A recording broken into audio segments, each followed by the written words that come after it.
Bom, então agora a gente vai dar continuidade ao estudo, a gente vai falar mais especificadamente das propriedades coligativas.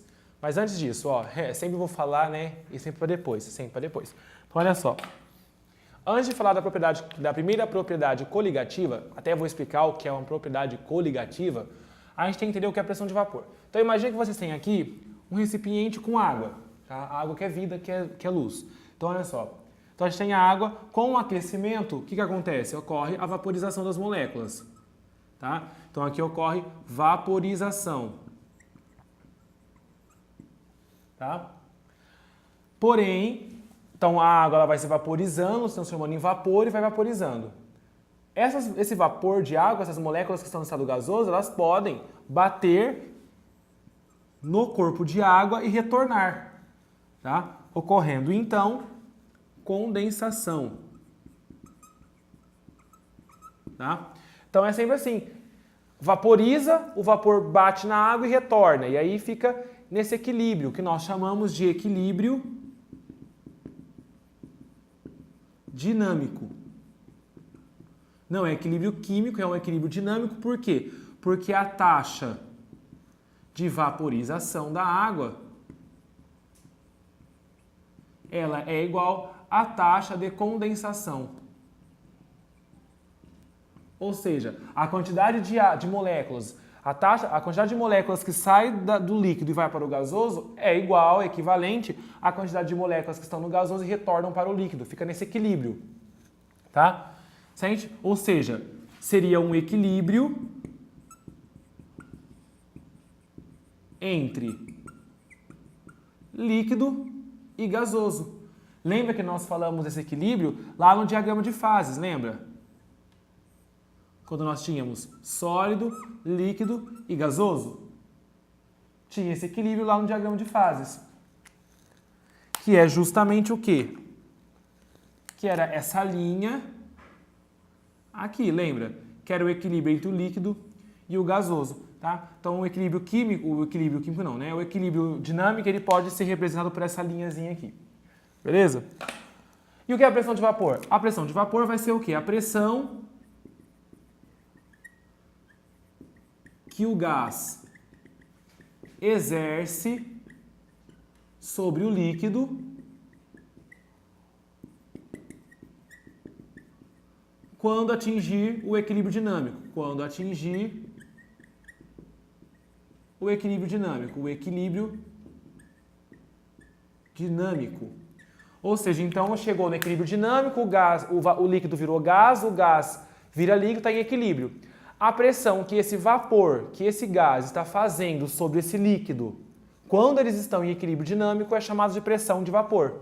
E aí a gente já começa a associar, né? Quanto mais volátil for um composto, ou seja, quanto menor o seu ponto de ebulição, lembra? Quanto menor o ponto de ebulição, mais rápido ele entra em vaporização. Então, mais vapor ele forma, maior será a sua pressão de vapor. Então, quanto mais volátil, quanto mais gás um composto forma, quanto mais rapidamente ele vaporizar, maior será a pressão de vapor, tá? E existe, então, o que nós chamamos de propriedades coligativas. O que é uma propriedade coligativa? São as propriedades das soluções. Porém, são propriedades que não dependem do tipo de soluto. Então, por exemplo, eu misturei lá NaCl e misturei em água e misturei açúcar em água. A propriedade coligativa, ela pode ser que seja igual. A propriedade coligativa não depende do tipo de soluto, não importa se é NaCl ou se é açúcar. Depende da quantidade. Então, propriedades coligativas são propriedades que as soluções vão assumir, só que essas propriedades não são em decorrência do tipo de soluto. Se foi açúcar, se for sal, se é ácido, se é base. Não. Depende só da quantidade e não do tipo. E a primeira propriedade coligativa é o efeito tonoscópico ou tonoscopia, que é conhecida como abaixamento da pressão de vapor. Então vejam só, quando nós adicionamos soluto na solução, então ao adicionar um soluto na solução, o que vai acontecer? Esse soluto, por exemplo, um sal, eu coloquei um sal na solução. Esse sal ele vai interagir com as moléculas de água. E ele vai impedir que as moléculas de água saiam da fase líquida e vão para a fase de vapor. Então diminui, ó a flecha para baixo, diminui a flecha para baixo, a taxa de vaporização.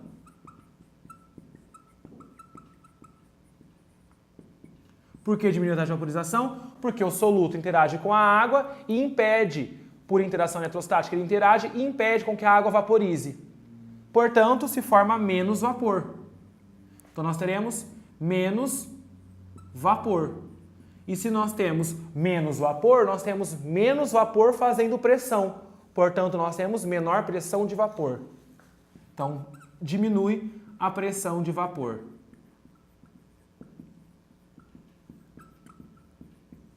Tá? Basicamente é isso que é a tonoscopia, ou efeito tonoscópico. É quando ocorre um abaixamento da pressão de vapor. E como eu já falei, como é uma propriedade coligativa, ela depende da quantidade de soluto. Quanto mais soluto eu coloco, mais abaixa a pressão de vapor.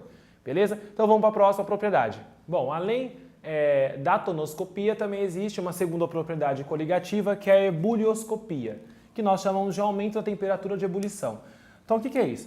Vamos pensar assim, está aquecendo uma água, tá? E ela vai entrar em ebulição. Quando a água vai entrar em ebulição? É a nossa pergunta, minha na verdade, não sua. Quando a água entra em ebulição? Uma pergunta muito bonita. A resposta é quando a pressão atmosférica, que é a pressão que a camada de ar da atmosfera faz aqui. Então, quando a pressão atmosférica ela for igual à pressão de vapor. Vou colocar aqui, ó. Tá? Então, quando a pressão atmosférica e a pressão de vapor elas se igualam, portanto, o composto ele entra em ebulição. Bom, se vocês lembrarem do que eu acabei de falar, quando nós adicionamos soluto, então quando nós adicionamos soluto, nós diminuímos a pressão de vapor. Lembram disso? Lembra que quando a gente adiciona um soluto, ele interage com a água e vaporiza mais lentamente, vaporiza menos. Então, diminuímos a pressão de vapor. Então, o que vai acontecer? Como a pressão de vapor diminui, demora mais para a pressão de vapor igualar com a pressão atmosférica. Tá? A pressão de vapor ela vai demorar um pouco mais para se igualar com a atmosférica. Portanto, ocorre um aumento da temperatura de ebulição. Então, ocorre a pressão de vapor demora, digamos assim, para se igualar à atmosférica, para se igualar à pressão atmosférica, tá? Como consequência disso daqui, aumenta a temperatura de ebulição.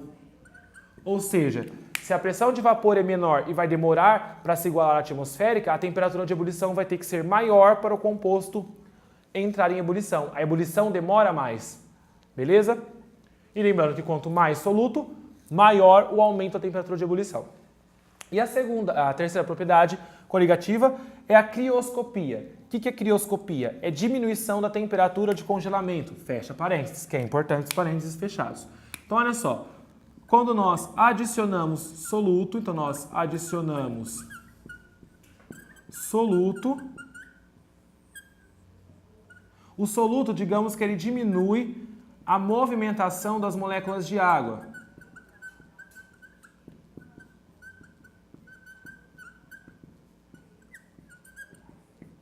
Como assim, Lucas? O que acontece é o seguinte, o gelo, que é a água no estado sólido, ele tem uma estrutura totalmente diferente, ele é uma estrutura sextavada, é uma estrutura expandida. Então, quando a água está entrando em congelamento, quando a água está se solidificando, passando para o estado sólido, as moléculas de água elas têm que se organizar, elas se rearranjam, elas se organizam, se movimentam e formam um cristal de gelo. Porém, se nós temos um soluto, o soluto ele vai dificultar esse arranjo das moléculas. Portanto, eu vou precisar de uma temperatura ainda menor para conseguir congelar a água. Então, ocorre o quê? Será necessário uma temperatura menor para congelar a água.